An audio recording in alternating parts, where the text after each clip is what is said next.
Good afternoon, friends. Let's start the next point after the digestive system. The next point is the respiration process.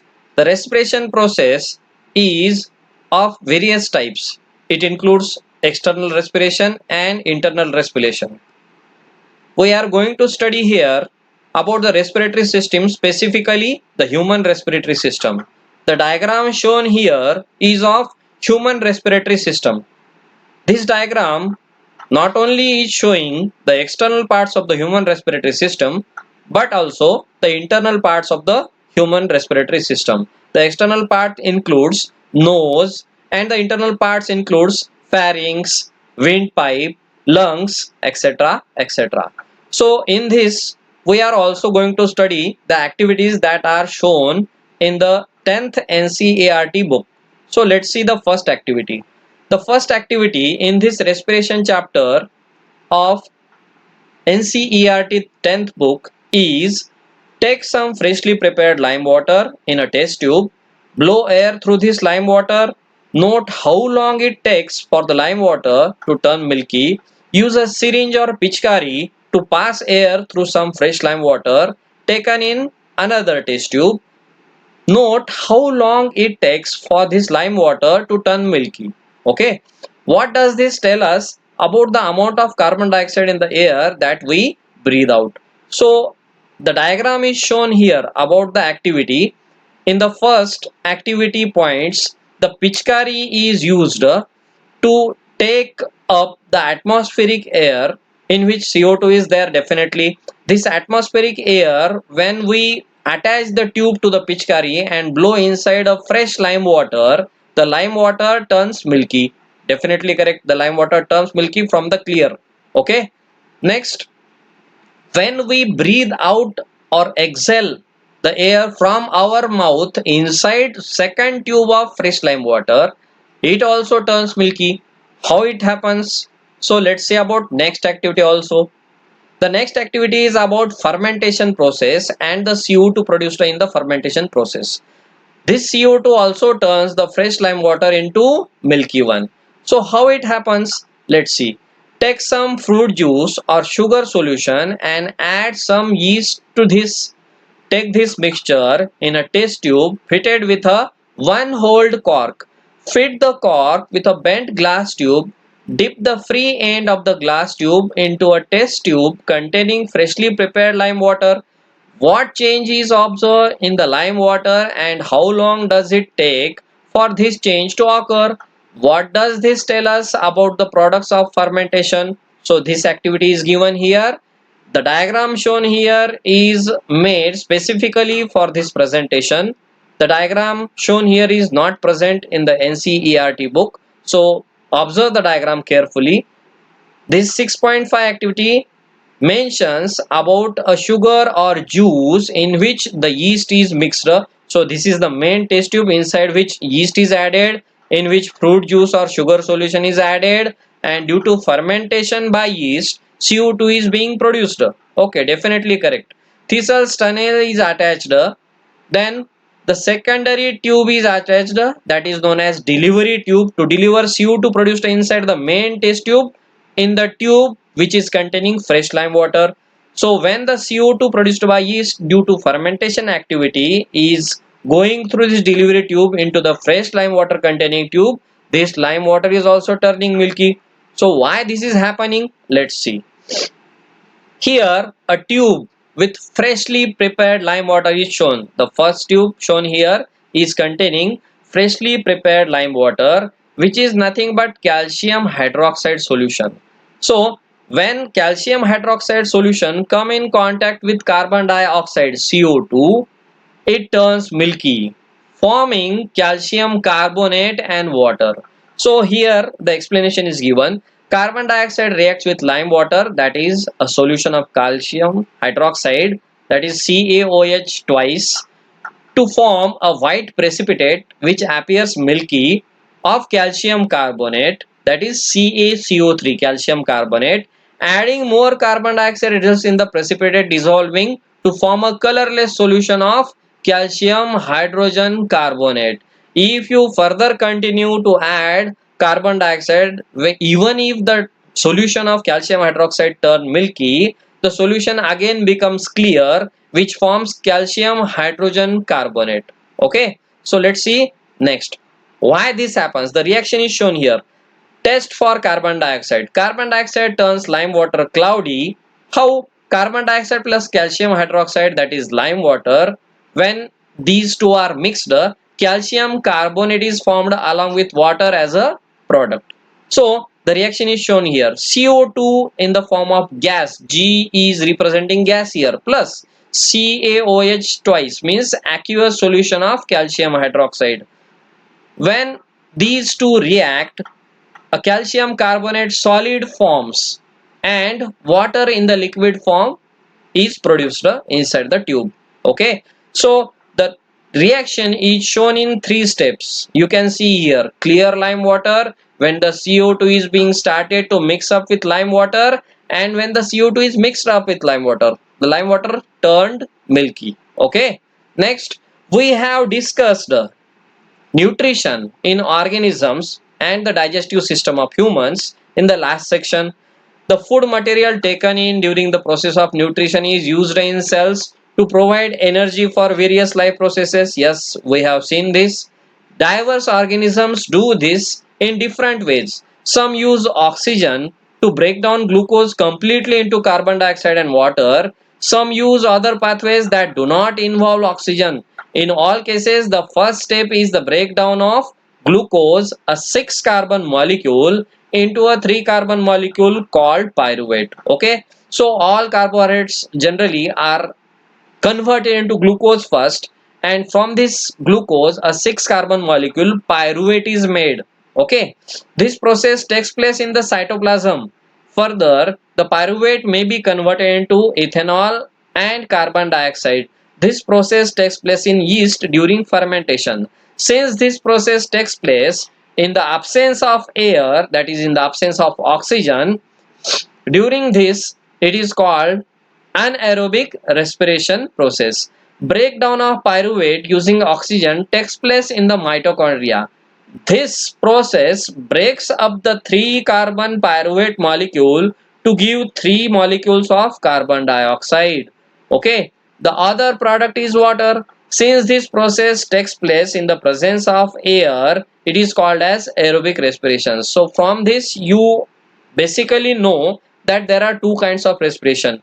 Aerobic respiration, which is required oxygen is must in this, and second process is anaerobic respiration where there is no need of oxygen. Okay, the release of energy in this aerobic process is a lot greater than in the anaerobic process. Sometimes when there is a lack of oxygen in our muscle cells, another pathway for the breakdown of pyruvate is taken. What is this another pathway? Here, the pyruvate is converted into lactic acid, which is also a 3 carbon molecule. This buildup of lactic acid in our muscles during sudden activity causes cramps. Yes, due to buildup of lactic acid, sudden activity causes cramps. Next thing, here let's see how the glucose is being broken down. The glucose, that is 6 carbon molecule in the cytoplasm of a cell, is break down into pyruvate, that is 3 carbon molecule, plus energy is released during this process also. This happens from a generally used pathway in most aerobes. That pathway is known as Embden-Merhop-Parnas pathway. We know it as EMP pathway as a short form. So what happens after formation of pyruvate? This process is also known as glycolysis process. When the pyruvate forms, it goes in different organisms into different pathways. How? This pyruvate, in absence of oxygen inside the yeast cells, forms ethanol plus carbon dioxide plus energy. That is, ethanol is a 2 carbon molecule. Okay, when this pyruvate, in absence of oxygen or lack of oxygen inside human body due to sudden activity, it is converted into lactic acid plus energy. Lactic acid is a 3 carbon molecule. When this same pyruvate, in presence of oxygen inside the mitochondria, it goes into TCA cycle, tricarboxylic acid cycle, and it forms carbon dioxide plus water plus energy. How this energy is formed? This energy is formed into the forms of ATP, NADPH and FADPH. Maybe NADPH is written as NADPH2 and FADPH is written as FADPH2 also. From one NADPH, how many ATPs are formed? And from one FADH2, how many ATPs are formed? Consider this as your homework. So what is ATP actually? Adenosine triphosphate, which is formed inside the mitochondria through the aerobic respiration process. Okay, because here the terminal electron acceptor is oxygen, through which various kinds of high level energy is formed. Let's see about next slide. Respiration definition. Here we are going to study about the definition of respiration. What is actually the respiration is? It is a process in living organisms involving the production of energy, typically with the intake of oxygen and the release of carbon dioxide from the oxidation of complex organic substances. Yes, it is a worldwide accepted definition of respiration. What is the origin of this respiration word? The origin of respiration word is late Middle English from Latin respiration. From respire means breathe out. Okay, so let's go to next point. How many types of respirations are there? Basically there are basically two types of respirations, but if we consider the internal respiration into two parts, three types of respirations are there. Okay, so let's see key takeaways. Types of respiration. Respiration is the process of gaseous exchange between the air and an organism's cells. Okay, three types of respirations include internal, external and cellular respiration. External respiration is the breathing process. It involves inhalation and exhalation of gases. Internal respiration involves gas exchange between the blood and the body cells, while the third respiration process, that is cellular respiration, involves the conversion of food to energy. Aerobic respiration is a cellular respiration that requires oxygen, while anaerobic respiration does not. So there are further two types of respiration, whether it is involving oxygen or whether it is not involving oxygen. That is aerobic respiration process and anaerobic respiration process. So let's see next point. Human respiratory system. As we know, our respiratory system is enclosed inside very different layers of human body. So the first layer that we see when we observe humans is the skin. Below the skin muscular layers are present. Below the muscular layers skeletal layers are there, and the nervous system part is there, nerves are there, nerve system, nerves. And below that, in the skeletal system, the respiratory system is there. In skeletal systems part that we call rib cage, inside this rib cage, the respiratory system is there, which consists of two lungs, the main part that is windpipe, which provides the inhaled air to the lungs and takes out the exhaled air towards nose to breathe out. Okay, so this is the respiratory system, which involves various parts as you can see in this image. So let's see the next thing. It is being protected in a cage like structure both in male and in female. The cage like structure is known as rib cage. Okay, inside this rib cage the respiratory system main parts, that is the windpipe, lungs are there. Okay, so the rib cage is connected with each other, and at the upper surface with the help of sternum like part. This part is known as sternum, which is present in both male and females of human. Let's see how this actually is trapped or protected, actually not trapped, protected by the rib cage. So this rib cage shown here protects the respiratory system part, lung and the windpipe. Okay, how? Here the rib cage provides protection from external injuries to the lungs, and it also helps to maintain the structure of the lungs inside the body anatomy. Okay, so it is fixed here, lungs cannot move down or move up due to the rib cage presence. This rib cage also help protect from external attacks or injuries due to falling down, etc, etc. Let's see the next point. After removing the rib cage, the structure you can see is the complete respiratory system of humans. This system consists from nostrils, okay, mouth, pharynx, epiglottis, then windpipe, and bronchi and bronchioles into the next part, that is lung. So there are two lungs basically in this respiratory system, the right lung and the left lung. The right lung is three lobed and the left lung is two lobed or bilobed. Let's see in detail.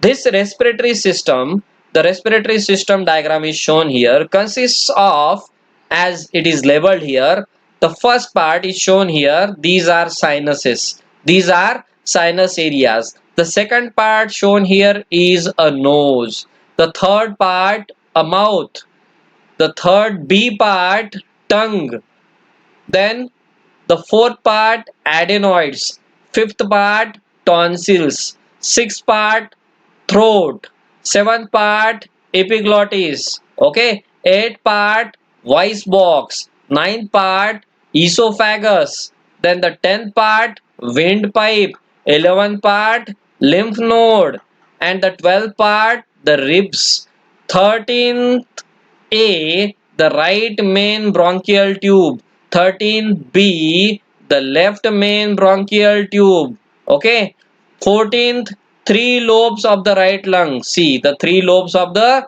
right lung, 1, 2 and 3.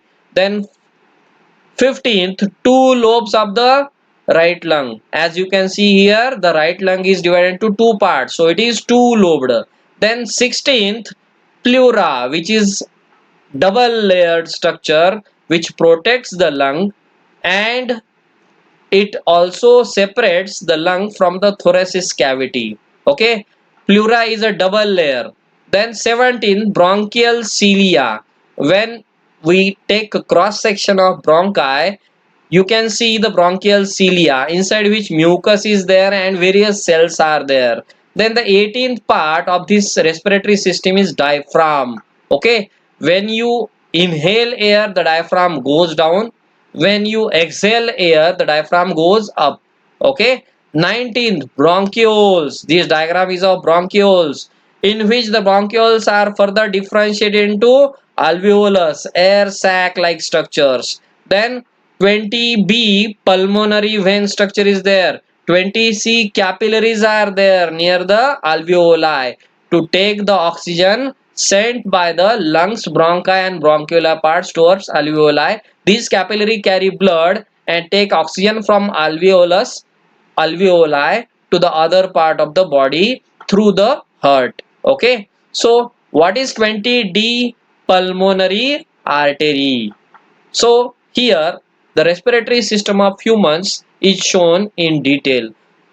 Next, let's see if we cross section this human respiratory system into various parts, how it appears. When we remove the rib cage and just dissect the first right part of the lung, what we can see is branched structure inside the lung. Okay, here the sternum is removed and the rib cage is also removed, so that you can see how the respiratory system actually looks. By pausing down this video, you can observe these structures. Then here a 3D diagram is shown, how the lungs work, how the windpipe and the branching of the bronchi is actually there, how the diaphragm is present, in which position it is present is shown in this diagram. Okay, then when you exclude lungs, what is the part of the respiratory system, what does it look like?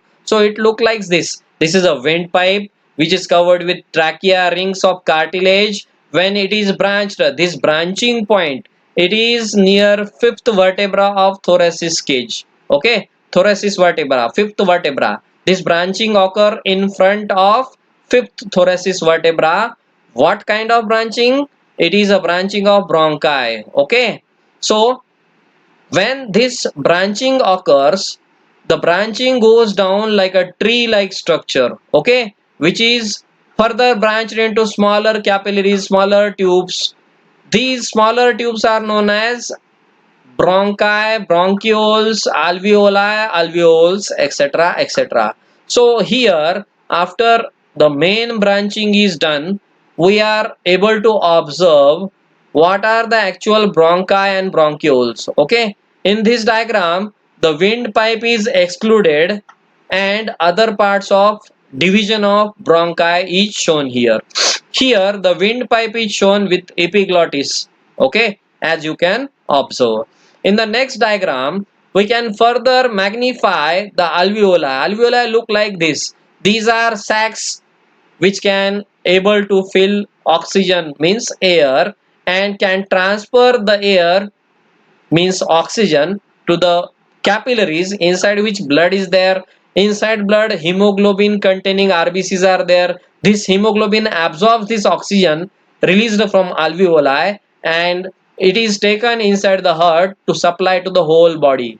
Again, the heart is also able to supply the unoxygenated blood from the body towards lungs, again to purify it or to mix it with oxygen, definitely. So this mixing of oxygen in the capillary tube RBC occurs here with the help of alveoli, where the capillaries are attached to the alveoli from outside, as you can see here. Okay, when you cut this alveolus, you can observe various network of air tubing